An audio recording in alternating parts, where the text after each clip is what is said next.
I'm the GIS manager for Columbia County. We maintain all of the geospatial services needed, as well as support our utility locating system, which is DigSmart. On top of that, we have Cityworks Asset Management for all of our utilities and asset needs here at the county. I'm also the UAS program manager. The UAS program was formally started approximately a year ago. And that was to make sure that the county's operations as far as drones go fell within FAA compliance, tracking all of our business use cases for the county. Some of those would include mapping services as the county grows, as well as asset inspections and maintaining proper visual on our assets. Some of the other features that we do is support our emergency operations, such as search and rescue and damage assessment after severe weather. A little bit of a history on Columbia County. We're located on the eastern central portion of Georgia along the Savannah River Basin, just north of Augusta. Some of you may be familiar with Augusta. They have some kind of golf tournament they do once a year. Columbia County also has 2 incorporated cities. That's Harlem and Grovetown. Our population is approximately 156,000 and growing. There's a lot of impacts to the county that we have to support and watch for. It maintains our rapid growth. There are 6 major hospitals in the area. We also have a military fort nearby, Fort Gordon. That is where the Army Cyber Command is located. And in Augusta, they have the Georgia Cyber Center. So all of these are impacts right in our area that dictate rapid growth in this community. And with that, our drone operations are used to help and track and record these changes as development happens. So for the UAS program, there were several needs that we needed to fulfill. Part of it was tracking our pilots, keeping up with their certifications, their flight statuses, and the departmental operations. There was also equipment need tracking, keeping up with maintenance schedules, inventory, and life cycle replacement. We also had a strong need for a unified flight log to track all of our operational flights. More than one department participates in this program, and it's important for the program manager and the county manager's office to be able to understand and know who's flying in which area. Hey, Larry. So, yes. I'm breaking in. It sounds like you've got a second mic going. So I'm not sure if one of you needs to mute. Okay, that might have been my feedback. That's a lot better. Go for it. Is that better? Okay. Yep. Thank you. So one of the things that was very important for us was to have a unified flight log to track all of these operations. Some of the requirements for that is it had to be easy to use. We didn't want to impact our field people's daily operations, as we wanted to impact it as minimal as possible.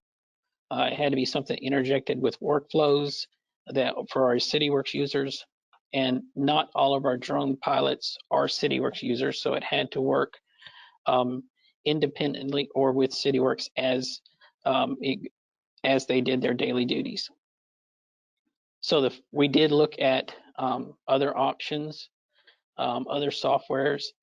With that, though, you always have the extra cost involved in buying another product, extra overhead as far as management goes, the learning curve for people to maintain this. So Cityworks kind of brought us back as a logical solution as a strong Cityworks customer. It became, most of our operating departments are already familiar with it. We have equipment tracking in there, and it would be a minimal learning curve with what we're doing already. Now, I'm going to pass this over to Lindsay Stokes, and she'll go more into detail on how we set up our unified flight log and how it's used in our daily workflows. So as he said, I'm Lindsay Stokes. I'm the GPS technician UAS pilot here for GIS. With that, I do a lot of data collection and utility analysis along with aerial photography updates for subdivision and commercial development. We're also moving into 3D modeling for our county-owned infrastructure. On the UAS program side, though, I'm the program assistant coordinator, which means I handle most of the administrative issues initiatives throughout the county, such as waiver applications for beyond visual line of sight, for ops over people. I make sure that all of our pilots are up to date on FAA rules, such as the remote ID, which came out in December 2020. I make sure that all of our pilots are also maintain an active flight status pursuant to Columbia County policy. So why do we choose to use an inspection? Well, for one, it's easy to integrate into our day-to-day workflows. Prior to our drone team, most of our pilots already use Cityworks to some capacity in their day-to-day operations. So instead of introducing a new software, as Larry said, we thought the learning curve would be low to just integrate into a software that everyone was already familiar with. It can be tied to both work orders and service requests. Based on what individual departments are trying to track in their workflows, they use Cityworks differently. Our inspection form is flexible enough to work with any of these individualized workflows. And it can also be independent. As it stands right now, we use our drone team flight log as independently as possible for our training operations. So let's get into the actual workflow.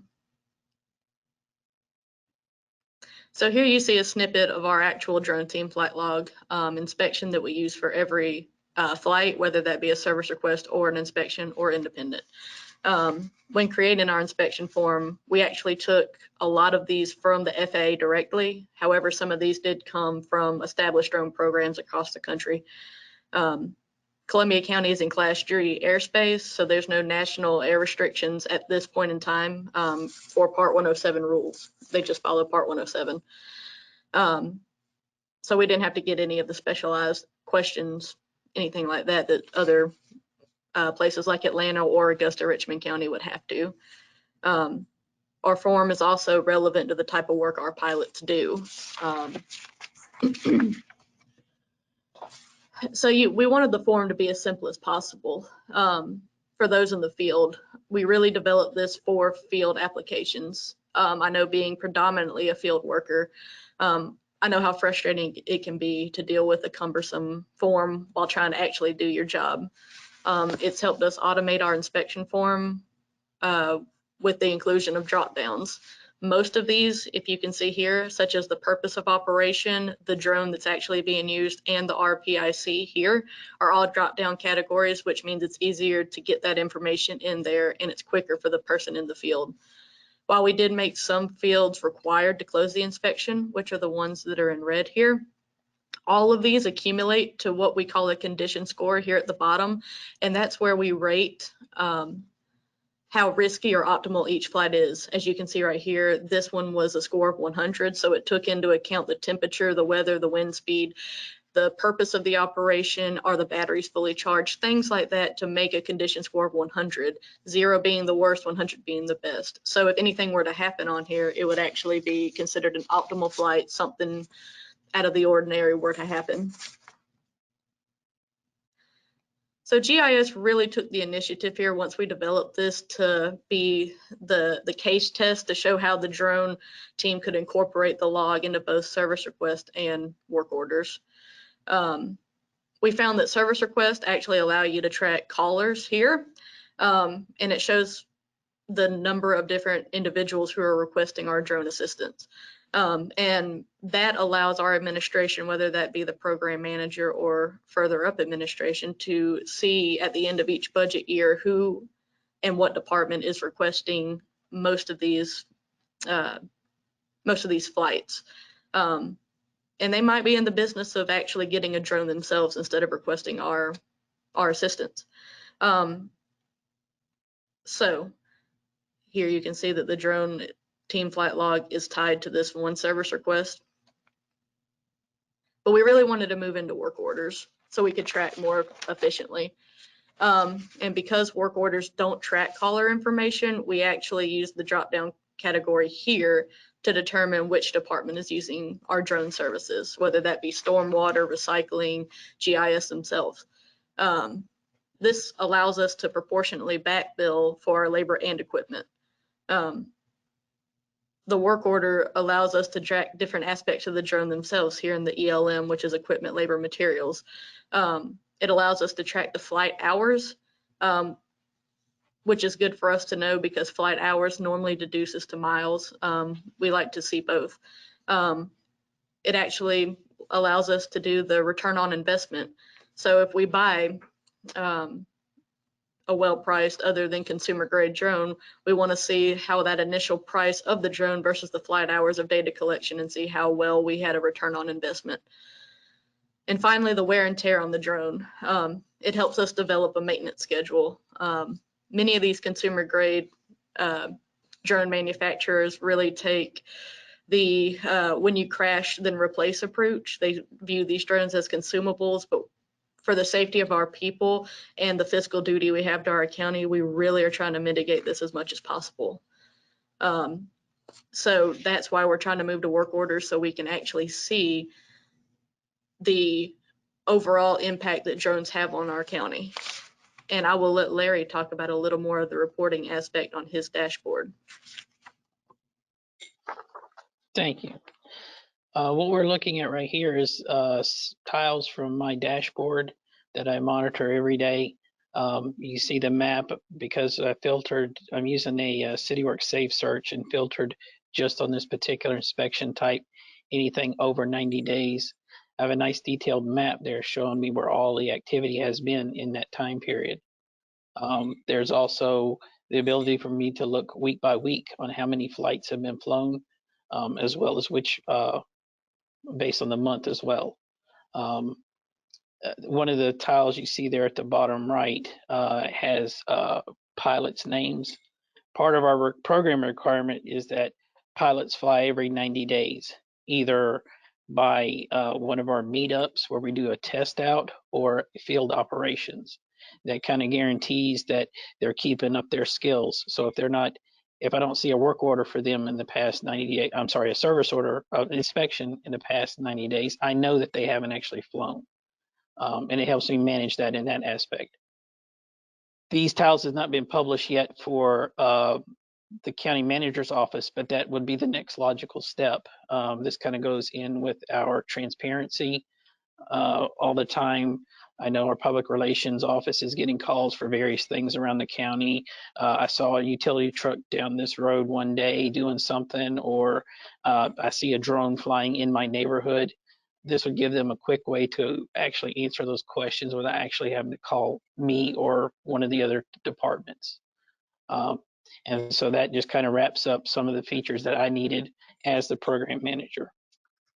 And then with that, I'll let Lindsay, I don't want to take her thunder, but we did have an incident earlier this year that what we did in Cityworks actually helped us out, and I'll let her carry that on.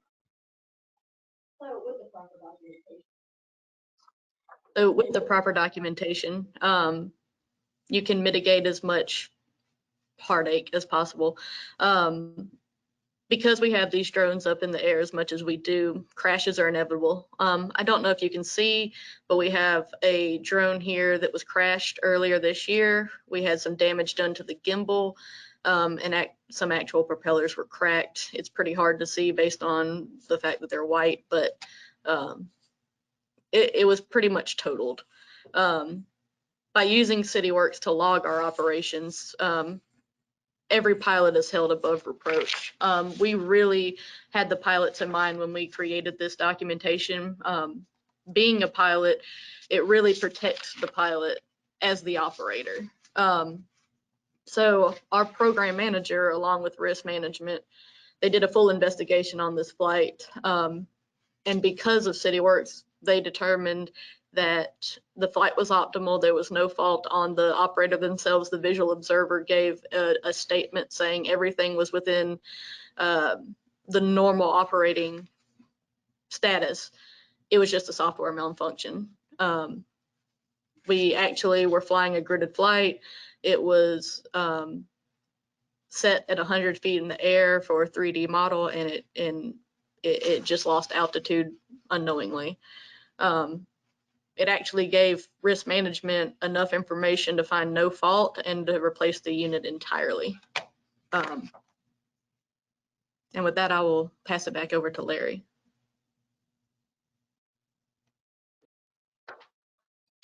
Thank you, Lindsay, and thank everyone for listening to our stories here. Just as a wrap up, Cityworks just enabled us to use it in a manner maybe not initially designed for, but we were able to expand and kind of use it in a different direction, but to fit a need that we had.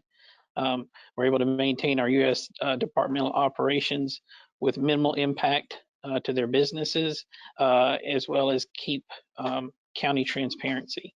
And it also keeps us compliant with the FAA as far as our reporting stance goes. It's just been a good fit for us for this operation as we are taking off and building as we go. And thank you.